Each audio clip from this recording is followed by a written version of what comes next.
When it comes to diving, Thailand is usually high on most agendas.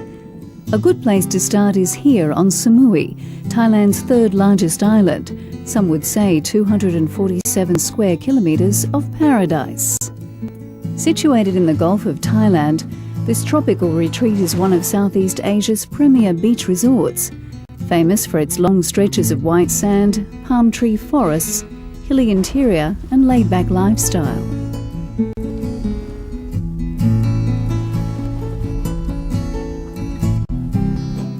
While the diving here is not bad, the true connoisseurs head offshore to the nearby island of Koh Tao, or Turtle Island. The water is shallow, crystal clear, and ideal for beginners. Numerous courses for first-time or advanced divers are on offer for inexpensive rates. The area is often busy with dive boats and travellers from Europe and Australia, but this place is well worth a visit.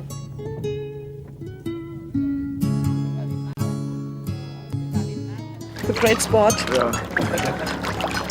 I enjoyed it. Many fishes. Many fish. The corals here are reasonably well preserved, colourful and overflowing with marine life.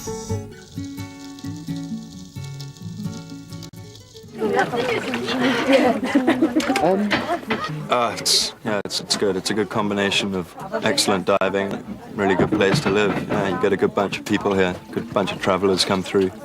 So it's not like some of your very expensive diving destinations in the world where you're going to be surrounded by guys who are on 2 weeks holiday, and these people are actually moving around the world and doing some diving while they're at it. A tiny 21 square kilometres, Koh Tao has a bustling one street downtown. The whole area brims with dive shops. Getting here from Bangkok is relatively easy, though book ahead. Flights to Samui are often full. The lifestyle here is quiet and easy.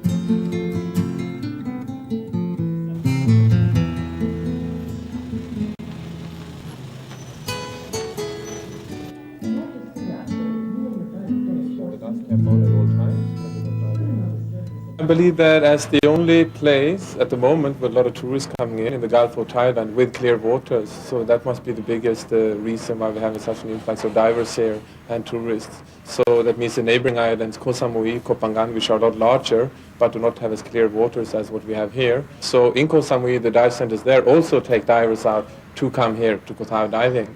So for people who knows about Koh Tao and the diving here and do not need like 5-star accommodation, air conditioning and all that, they rather come here and don't have to spend all these long boat rides from Koh Samui.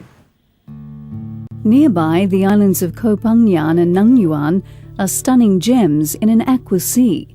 Eat on the beach and spend your nights in cheap, cosy bungalows. The accommodation is limited, but for $20 a night, you can stay on the edge of the sand with a stunning vista right outside your front door.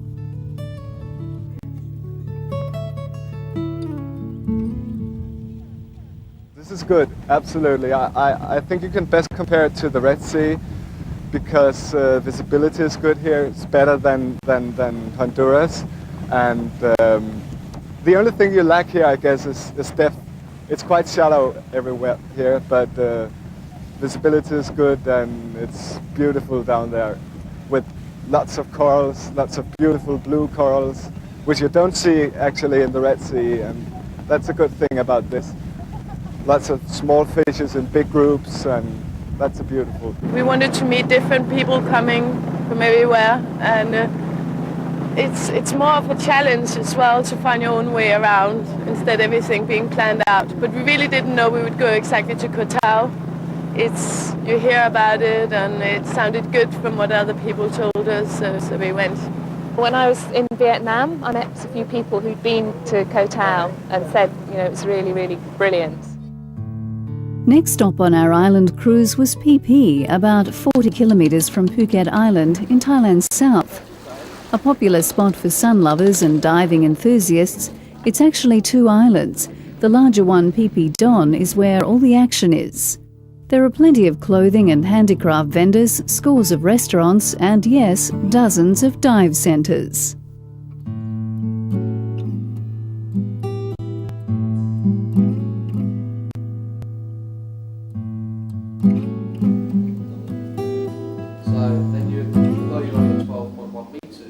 We have 7 instructors working here, and they're pretty much teaching full time. But then we have dive masters that are going out with groups and individuals every single day. So what's the diving like in this region? It's tropical diving around here. I've dived in quite a few places around the world, and around Peep itself you've got thousands of fish, lots of turtles, sharks, everything. It's fantastic. So I wouldn't be disappointed if I went out. I'd expect to see quite a lot. For sure, you'd love it. Yeah. I got a lot of wrecks around here too? No, we've only got the one, the ferry that sunk 2 years ago. That's halfway to Phuket. It takes about 45 minutes to get there. Yeah. So it's a very handy dive site. Yeah, it's lucky it sunk where it did. Any big fish, any sharks? Yeah, there's a lot of sharks. Yeah. Predominantly in the area we find leopard sharks. Leopard sharks, Yeah. wow. And they're great. Yeah. They get up to about 2.5, 3 metres, the large ones. Yeah. And It's quite exciting seeing something like that. yeah, it is. And it's really good because they sit on the bottom. Yeah. And you can get quite close to them. They're totally harmless. A lot of people, the stigma of sharks, they're very dangerous, but no, it's just normal. So you can you're go and touch them. You're a dive master, aren't you? Yes, that's right. You've got a great tank here as well. Yeah. Yeah, you can actually go for a training here in the pool. Yeah, it's good for people that haven't dived before. They can go in the pool for the first time and try it, see if they like it, and then we can take them out diving. If you have the time, it's well worth pursuing your dive ticket here. You can then head off on various day trips by either cruise boat or local longtail, or opt for even longer liveaboard excursions. There are scores of tiny uninhabited islands in Kra Province that offer excellent dive and snorkeling escapes.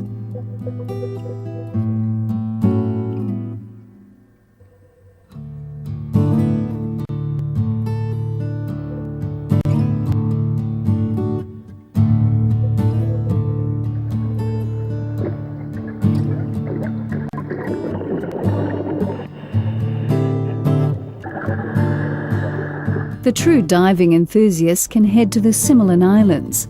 Located in a national park that's part of Phang Nga Province, the Similans are world-renowned among diving experts for incredible underwater sightseeing at depths ranging from 2 to 30 metres.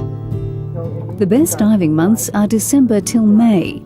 There are 9 islands here, fringed with sandy beaches and smooth granite rock formations.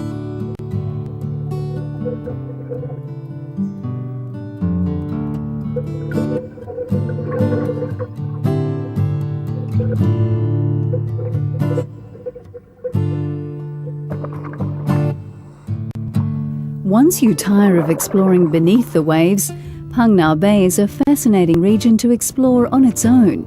Local fishing families will welcome a visit, and you can take home some fresh seafood for dinner as the sun sets.